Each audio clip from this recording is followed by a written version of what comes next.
अब दूसरा हम बात करते हैं कोलकाता औद्योगिक प्रदेश की।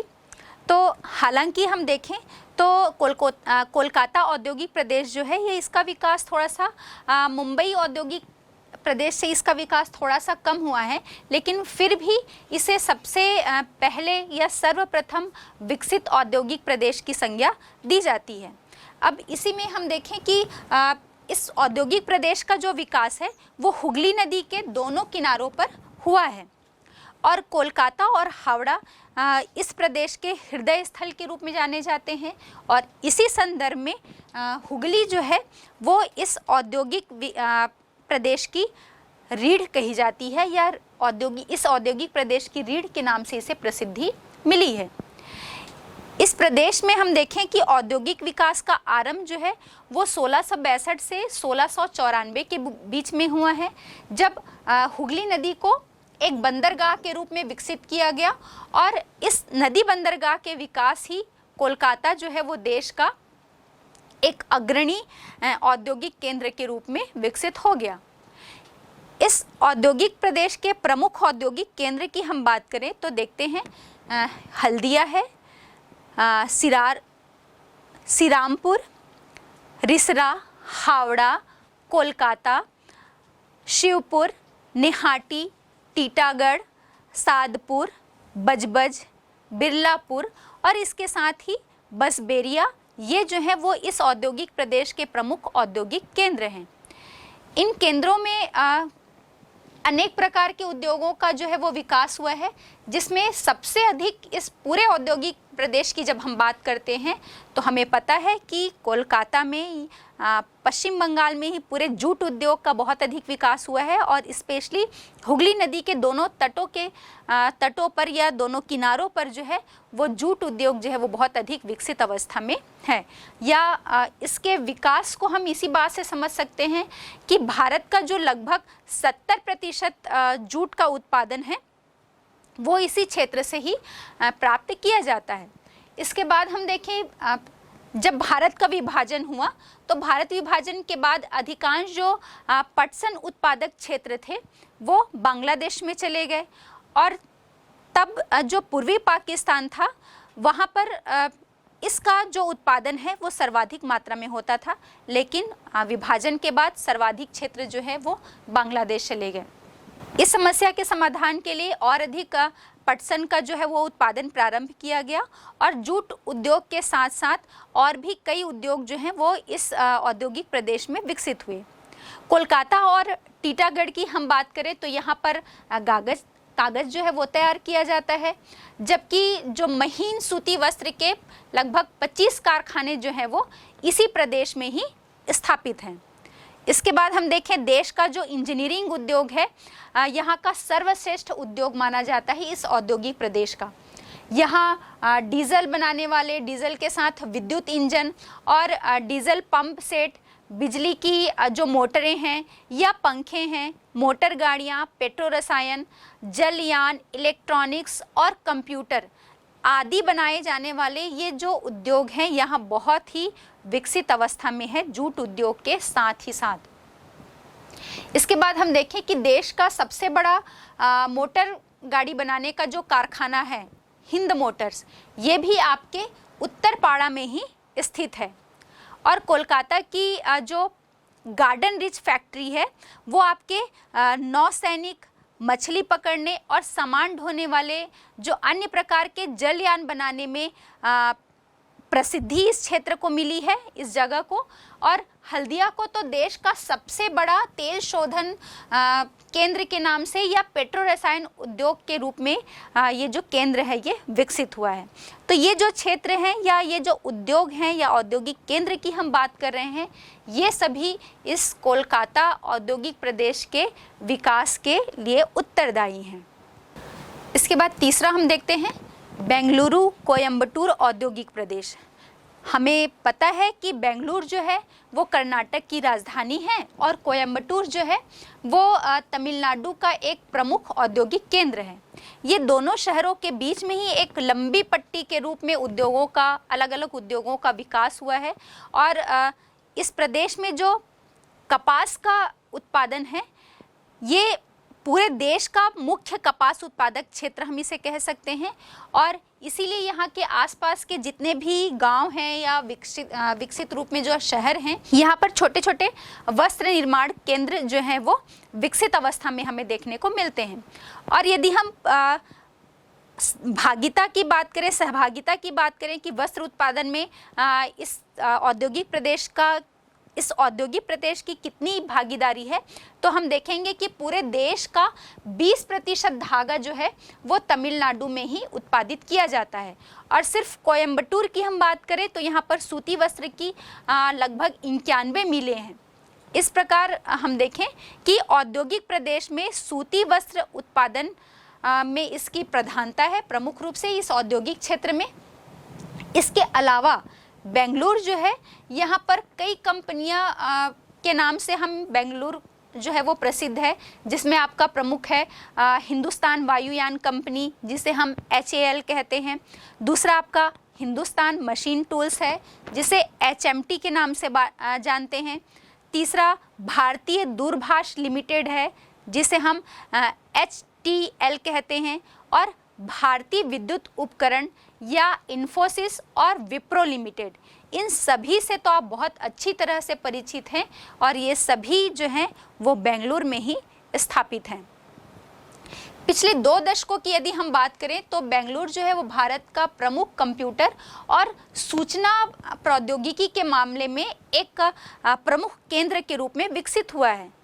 इन सब के अतिरिक्त यहाँ पर हम देखेंगे कि जो बसें होती हैं उनकी बॉडी कांच के सामान, चीनी मिट्टी के बर्तन, सूती वस्त्र तो है ही, और इसके साथ ही साथ जो रेल के डिब्बे बनाने के उद्योग जो हैं वो यहाँ पर स्थापित किए गए हैं। इस औद्योगिक प्रदेश की एक अन्य महत्वपूर्ण हम बात करें तो देखेंगे इस औद्योगिक प्रदेश के चेन्नई क्षेत्र में पेट्रोलियम संयंत्र, सेलम से तो आप बहुत अच्छी तरह से परिचित हैं, जहाँ पर लौह इस्पात कारखाना स्थापित है और इसके साथ ही साथ उर्वरक बनाने का कारखाना भी यहाँ पर स्थापित किया गया है। बच्चों, अभी हमने देखा कि बेंगलुरु में सूचना उद्योग जो है वो बहुत अधिक विकसित अवस्था में पहुंच रहा है। तो सूचना प्रौद्योगिकी क्या है? सूचना तकनीक जो है वो आज बहुत ज्यादा महत्वपूर्ण होती जा रही है। और वर्तमान समय में हम देखें तो वास्तविकता ये है कि कंपनी का जो काम है वो 24 घंटे संचालित होता है। ये कैसे? तो संयुक्त राज्य अमेरिका का न्यूयॉर्क और भारत का बेंगलुरु जो है वो कुछ सॉफ्टवेयर कंपनियों ने समझौता किया है। वे न्यूयॉर्क में दिन के समय ऑफिस में और कंप्यूटर सॉफ्टवेयर पर काम करेंगी, तब भारत में रात होगी, और अपने कार्य दिन की समाप्ति के बाद वे जो रिजल्ट आएगा वो बेंगलुरु भेज देंगे। और जब न्यूयॉर्क में रात होगी तो भारत के बेंगलुरु में दिन होगा और उसी सॉफ्टवेयर पर भारत में आगे का काम चल रहा होगा। ये पूरे विश्व स्तर पर इस तरीके से जो शिफ्टिंग में काम किए जाते हैं उसके कई रास्ते हैं, और ये संवाद के साथ साथ कार्य भी साथ ही साथ करते हैं। ये इस प्रकार से होता है मानो दोनों जो हैं वो आजू बाजू के ही कार्यालयों में बैठे हुए हैं। और इसका प्रौद्योगिकी का राजनीतिक, सामाजिक, आर्थिक परिवर्तन के कारण ही ये सारा कुछ संभव हो सका है। और वर्तमान में हम देख रहे हैं कि ये सारे उद्योग जो हैं वो भूमंडलीय हो गए हैं, ग्लोबलाइजेशन हो गया है इनका। ये इनकी जो स्थिति है वो निर्धारित होती है वहां पर मिलने वाले जो संसाधन की उपलब्धता है, लगने वाली लागत और वहां पर औद्योगिक अवसंरचना के कारण। इसके बाद हम अगले औद्योगिक प्रदेश गुजरात औद्योगिक प्रदेश की बात करते हैं। और इस औद्योगिक प्रदेश के जो प्रमुख शहर हैं वो 2 महत्वपूर्ण शहर हैं, पहला अहमदाबाद और बड़ोदरा। तो इसी 2 महत्वपूर्ण शहरों के नाम के आधार पर ही इसे अहमदाबाद बड़ोदरा औद्योगिक प्रदेश भी कहा जाता है।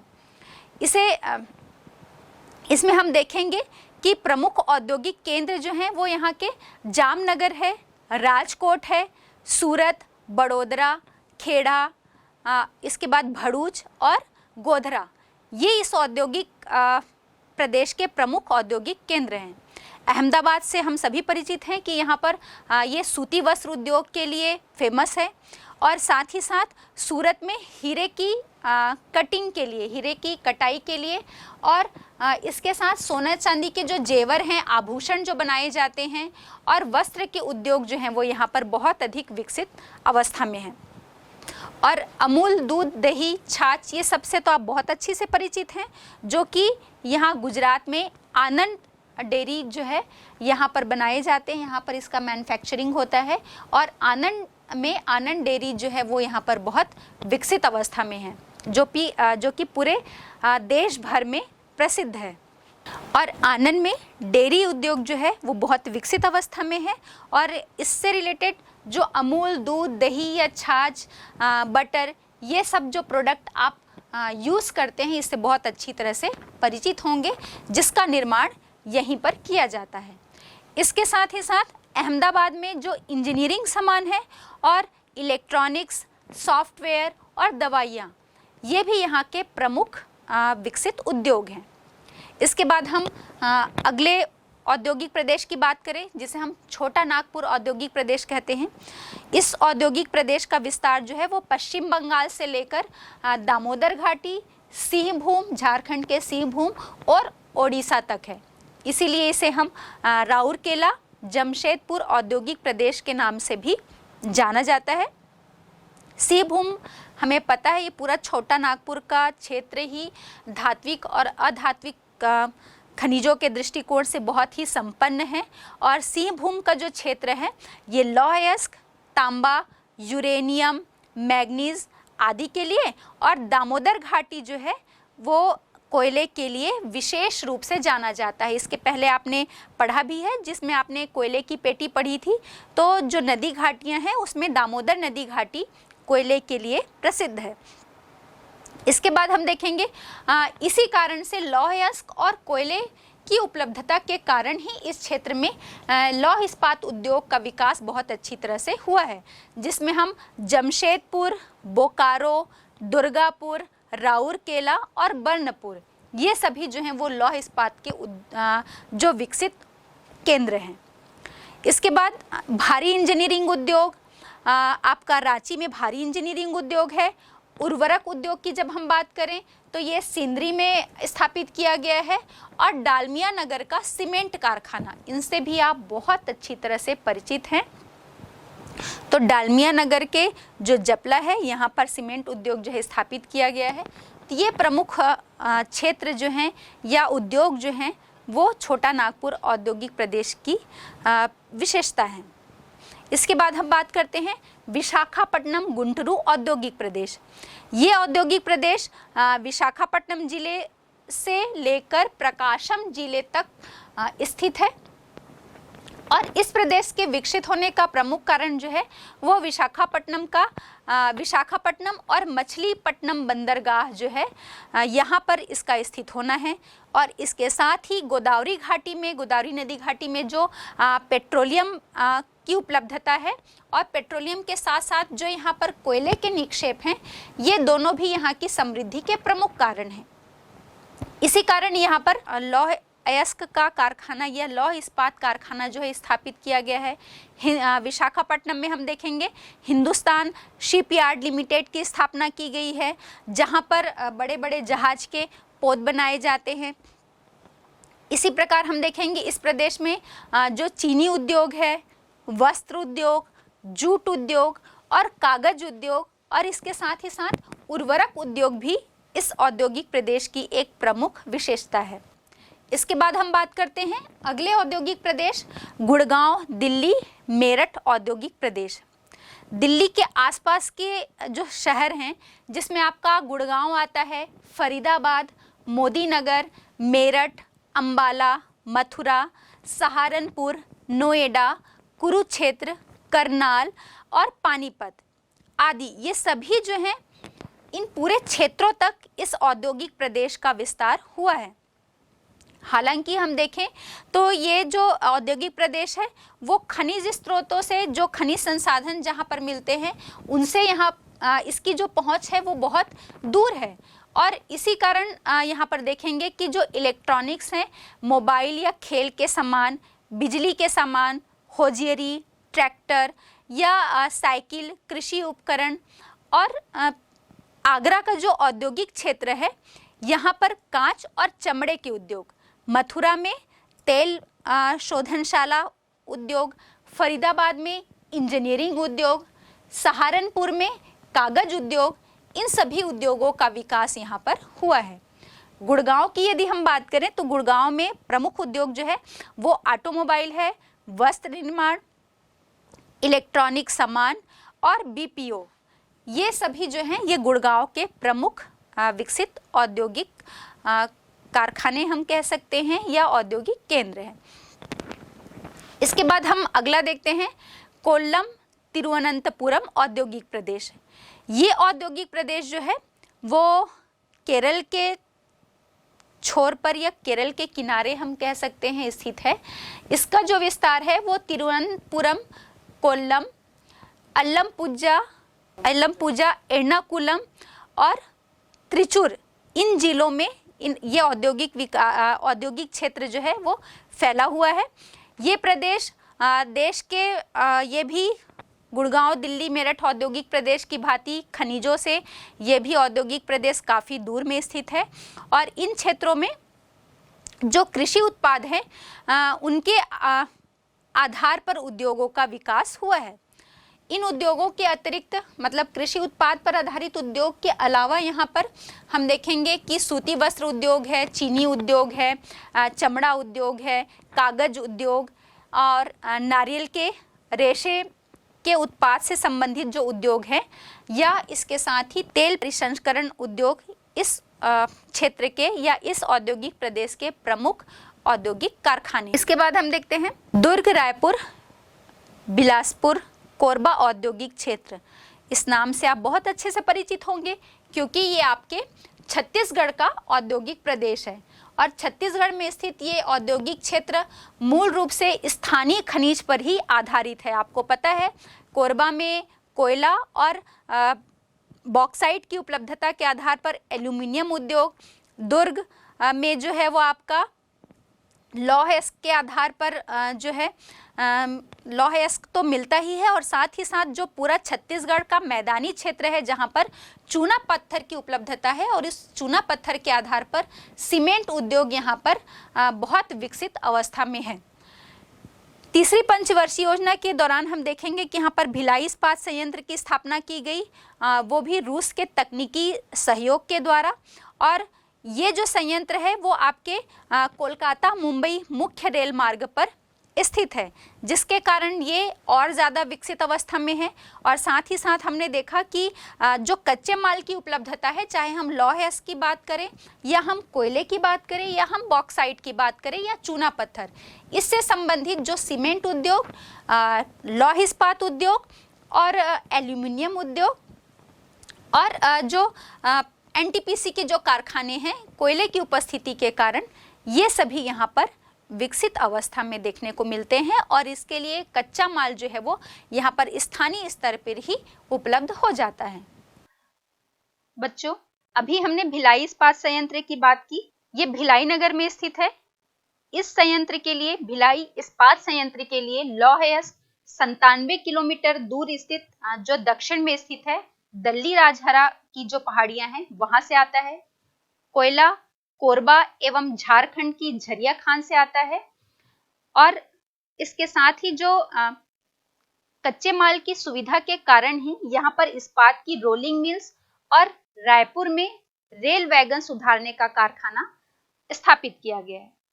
अब यही छत्तीसगढ़ में ही हम बात करें, जो बाल्को या भारत एल्यूमिनियम कंपनी लिमिटेड जो है, इसकी आधारशिला 27 नवंबर 1965 को रखी गई, जिसमें उत्पादन का कार्य 7 मई 1975 से प्रारंभ हुआ। कोरबा के अलावा ये सरगुजा के मैनपाट, अमरकंटक और आसपास की जो अन्य जगहें हैं जहां पर बॉक्साइट की प्रचुरता मिलती है, वहां पर से ये कच्चा माल इनको आयात किया जाता है। बॉक्साइट के नए स्रोत के रूप में बाल्को की जो सरगुजा जिले की मैनपाट खदान है, इसके साथ ही साथ फुटका पहाड़ से भी बाल्को की निजी खानों से बॉक्साइट जो है वो प्राप्त किया जाता है। कोरबा में आज 671 औद्योगिक उपक्रम इकाई जो है वो स्थापित की गई है मध्यम और बड़ी यूनिटों के रूप में। कोरबा के बीचों बीच से जो गुजरने वाली हसदो नदी है, इससे यहाँ कारखानों को पानी की पूर्ति हो जाती है और बॉक्साइट के अतिरिक्त कोयले का यहाँ पर विशाल भंडार भी है और कोयले की इस विशाल भंडार होने से यहाँ पर थर्मल पावर की भी स्थापना की गई है, जिससे इस संयंत्र को और राज्य दोनों को ही बिजली की आपूर्ति की जाती है। इस तरह से हम देख रहे हैं कि ये ऊर्जा के केंद्र के रूप में भी उभरा है। साथ ही यहाँ पर सीमेंट, कागज, लुगदी, इलेक्ट्रिकल्स और इलेक्ट्रॉनिक्स, कोसा, हथकरघा उद्योग भी जो है वो विकसित अवस्था में है। रायगढ़ में जिंदल ग्रुप का लौह इस्पात का कारखाना कार्यरत है। इसके मुख्य औद्योगिक केंद्र जो हैं वो भिलाई, दुर्ग, रायपुर, कुम्हारी, जामुल, मांढर, महासमुंद, बिलासपुर, कोरबा, चांपा, अकलतरा, रायगढ़ और सिरगिट्टी, ये सभी जो हैं वो इस औद्योगिक केंद्र के प्रमुख केंद्र के रूप में उभरे हैं। बच्चों, 2007 में सरकार ने देश में औद्योगिक विकास, आय में बढ़ोतरी, रोजगार के प्रोत्साहन तथा आर्थिक गलियारों के विकास के लिए एक नीतिगत पहल की है, जिसमें प्रमुख दिल्ली मुंबई औद्योगिक गलियारे के रूप में इसने 8 निवेश क्षेत्रों की घोषणा की है। इसकी जानकारी हम नीचे देख पा रहे हैं, जिसमें मानचित्र में भी आपको बहुत अच्छी तरह से स्पष्ट हो रहा होगा। पहला है अहमदाबाद धौलेरा निवेश क्षेत्र जो गुजरात में है। फिर शेंद्रा बिदकिन औद्योगिक पार्क सिटी जो महाराष्ट्र में औरंगाबाद के निकट है। फिर तीसरा है मनेसर बावल निवेश क्षेत्र जो हरियाणा में है। चौथा खुशखेड़ा भिवाड़ी निमराणा निवेश क्षेत्र जो राजस्थान में है। पांचवा है पीथमपुर धार महू निवेश क्षेत्र जो मध्य प्रदेश में है। छठवां दादरी नोएडा गाजियाबाद निवेश क्षेत्र जो महाराष्ट्र में है। और जोधपुर पाली मारवाड़ क्षेत्र जो राजस्थान में है। इसके अलावा चेन्नई बेंगलुरु औद्योगिक गलियारा, बेंगलुरु मुंबई आर्थिक गलियारा और अमृतसर कोलकाता औद्योगिक गलियारा पूर्वी तटीय क्षेत्र के औद्योगिक गलियारे हैं। अब हम देखते हैं कि औद्योगिकरण की हमने बात की, औद्योगिक प्रदेश के बारे में हमने देखा, तो औद्योगिकरण के क्या प्रभाव पड़ते हैं। तो औद्योगिकरण के कुछ फायदे भी हैं, अच्छी बातें भी हैं और उससे कुछ नुकसान भी हैं। तो फायदे क्या क्या हैं? जिस भी क्षेत्र में उद्योगों का विकास होता है तो हम देखेंगे कि वहाँ पर बड़े पैमाने पर सामान का उत्पादन होने लगता है। अब कोई भी चीज़ जो है वो बड़े पैमाने पर उत्पादित होगी तो नेचुरली है कि डिमांड के अकॉर्डिंग जब वहाँ पर प्रोडक्शन होगा तो वो चीज़ जो है वो सस्ती हो जाती है और सस्ते सामान जो है वो वहाँ पर रहने वाले लोगों को उपलब्ध हो जाते हैं। फिर औद्योगिकरण से हम देखेंगे कि लोगों के जीवन स्तर में भी सुधार होता है, क्योंकि जहाँ पर भी उद्योग स्थापित किए जाएंगे वहाँ पर लोगों को रोजगार मिलेगा, रोजगार होगा और रोजगार जब मिलेगा उन्हें तो उनकी आय का सोर्स हो जाएगा, इनकम के सोर्स उनके बन जाएंगे। और इसके साथ ही साथ उस क्षेत्र में जो मूलभूत सुविधाएं हैं, चाहे हम शिक्षा, चिकित्सा, इन सब की बात करें, आवास से संबंधित, तो ये भी जो है वो आसानी से वहाँ पर विकसित हो जाती हैं, जिसके कारण लोगों का जीवन स्तर जो है वो बहुत अच्छा हो जाता है, ऊंचा हो जाता है। फिर हम देखेंगे कि जो उपभोक्ता वस्तुएं हैं उनके कई विकल्प जो हैं वो उपलब्ध हैं। तो जो वहाँ पर रहने वाले लोग हैं, जो उपभोक्ता हैं, जो ग्राहक हैं, उनको इस बहुत सारे विकल्प जो हैं विकल्प के रूप में वो वहाँ पर उपलब्ध हो जाते हैं। इसके साथ ही साथ हमने देखा कि भाई जीवन स्तर में वृद्धि हो रही है, तो जीवन स्तर में वृद्धि तभी होगी जब वहाँ पर कोई उद्योग स्थापित हो रहा है, औद्योगिकरण, और उस औद्योगिकरण के कारण नए नए रोजगार के जो अवसर हैं वहाँ लोगों को मिलने लगते हैं। फिर औद्योगिकरण से ही आयात और निर्यात के लिए, मतलब जो कच्चा माल कहीं से आयात किया जा रहा है, तैयार माल को दूसरे देशों में निर्यात किया जाएगा, तो इससे परिवहन के जो हैं वो नए नए साधन, सुगम और सस्ते परिवहन के साधन जो हैं वो विकसित होने लगते हैं। इसके साथ ही साथ उस क्षेत्र में चूंकि औद्योगिकरण विकसित अवस्था में होता है, तो पूरे जितने भी संसाधन वहाँ पर उपलब्ध होते हैं, उन सभी संसाधनों का उपयोग जो है वो कर लिया जाता है। इसके साथ ही साथ जब जो तैयार माल है या उपलब्ध जो हम ये कहें कि जो उत्पाद है, उसको हम जब दूसरे देशों को बेचते हैं, निर्यात करते हैं, तो उस निर्यात से वहाँ पर विदेशी मुद्रा की भी अच्छी खासी कमाई हो जाती है, जो हमारे राष्ट्र के लिए एक बहुत अच्छी स्थिति होती है। तो ये तो हो गए औद्योगिकरण के फायदे, लेकिन इससे कुछ नुकसान भी होते हैं, क्योंकि जैसे कहीं पर जो उद्योग लगाया जाता है, औद्योगिकरण बहुत विकसित अवस्था में होता है, तो उद्योग जब भी लगाए जाते हैं तो उसका उद्देश्य ही हम मैक्सिमम देखते हैं कि अधिक से अधिक लाभ कमाना होता है। तो वहाँ पर पर्यावरण को या पर्यावरण की सुरक्षा को एक ताक पर रख दिया जाता है। पर्यावरण को बहुत अधिक नुकसान होता है। पर्यावरण को नुकसान तो होता ही है, साथ ही साथ वहाँ पर जो श्रमिक कार्य करते हैं उनके स्वास्थ्य पर भी बहुत ज़्यादा बुरा प्रभाव जो है वो पड़ता है। हम उद्योगों की स्थापना के लिए बड़े पैमाने पर, वृहद स्तर पर जो है वो वनों को काट देते हैं, वन क्षेत्र को नुकसान पहुंचाते हैं। तो वहाँ पर वनों की कटाई होने से, वनस्पति आवरण के हटने से वहाँ पर मृदा, वहाँ पर की ज़मीन को बहुत अधिक नुकसान होता है। एक तो वहाँ पर उसका अपरदन जो है वो बहुत तेज़ी से होने लगता है, मृदा का कटाव भी जो है वो बहुत तेज़ी से होने लगता है।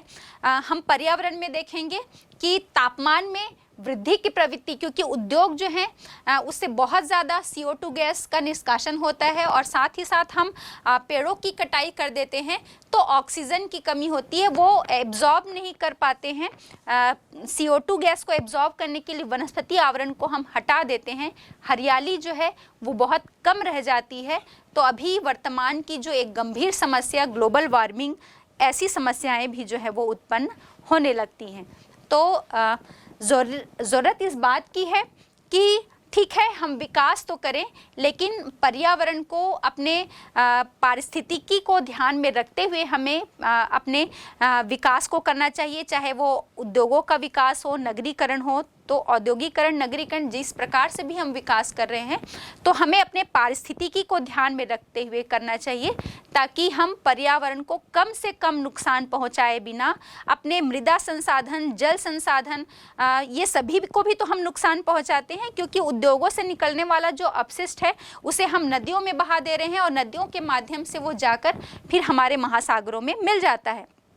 तो हर प्रकार से हम अपने पर्यावरण को नुकसान पहुंचाते हैं, चाहे वो जल संसाधन हो, मृदा संसाधन हो, भूमि संसाधन हो, या फिर ग्लोबल वार्मिंग, किसी भी तरीके से हम बात करें। तो आवश्यकता इस बात की है कि विकास तो किया जाए, लेकिन इन सभी बातों को ध्यान में रखते हुए, ताकि हम पारिस्थितिकी का संतुलन बनाए रखते हुए इस विकास की ओर आगे बढ़ें। तभी तो इस औद्योगिकरण के फायदे हैं।